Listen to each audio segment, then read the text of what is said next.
The 2020-2021 school co-presidential elections came to a close this week. We interviewed both pairs about their campaign experiences over the past few months to learn about the process. Here's live reporter Elina Choi with the story. Thank you. Given the COVID-19 pandemic, the candidates spent the last few weeks campaigning at home. We asked them what it was like to work as a team while not being physically together.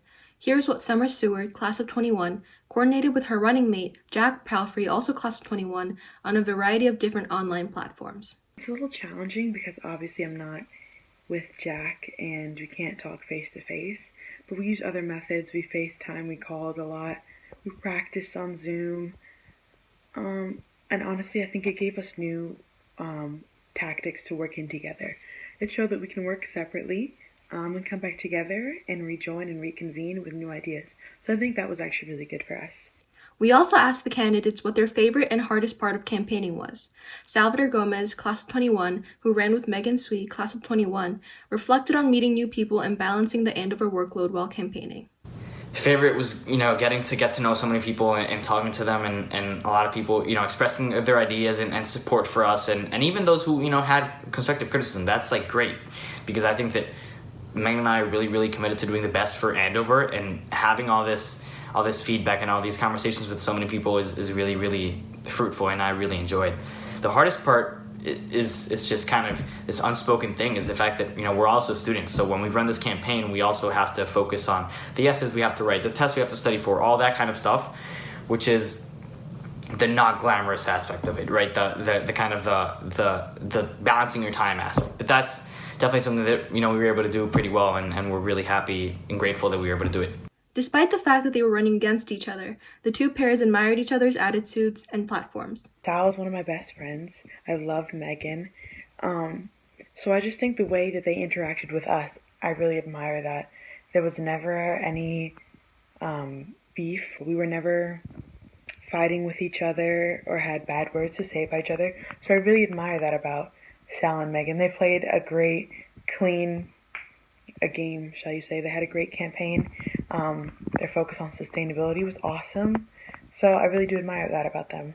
Obviously, it's been a joy working alongside Summer and Jack, and I think their campaign has been very inclusive and very thoughtful, and I think that's amazing. The co-presidential debate took place during a Zoom webinar rather than an all-school meeting last week. Sui shared her thoughts and reactions to the online debate. I thought the Zoom debate honestly went super well. It's at first when we heard of the idea of having a debate online, we were all a little bit opposed to it. We were also kind of scared what will happen if things didn't go our way, but everything went well and everyone was prepared for, certain things to happen, but hey, we're here.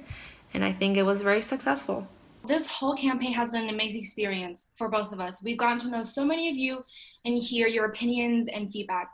And for that, we are so, so grateful. And it's because of the gratitude and positivity that we feel at Andover that we embark on this campaign.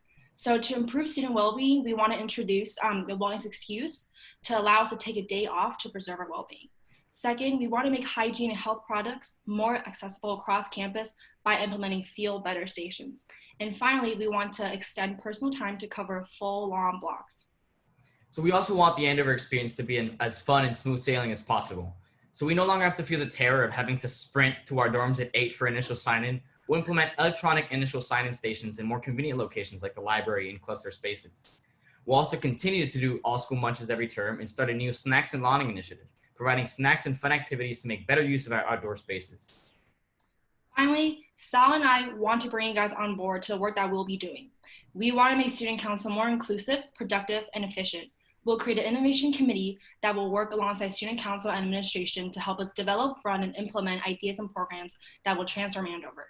Some of these ideas including implementing the climate curriculum and fostering sustainable practices on campus. We also asked the candidates how they would continue to set an example and lead within the Andover community, regardless of the end results of the presidential election. Megan and I are going to be still committed to working with the student body and administration and making sure that we have a more inclusive, supportive, and productive Andover community, right? That everyone's getting involved as much as possible, that we prioritize student support and student well-being, student life, right? Those are things that are really important for us, and I feel like this is just the beginning. regardless of what happens next year, Sal and I will absolutely continue to strive to push for our ideas and what we stand for. And we will continue to love our community just as much as we have before, and that's for sure. I plan to continue to be a leader as a captain of the girls varsity basketball team, hopefully as a proctor and day, and just kind of set a tone as a senior about, what this class is about and what we're about at Andover. We're about kindness, we're about Big Blue Nice, so that's how I hope to lead. Congratulations to all candidates for amazing campaigns, and congratulations to Megan Sweet and Salvador Gomez for being elected as our co-presidents for the next school year. Elina Choi reporting.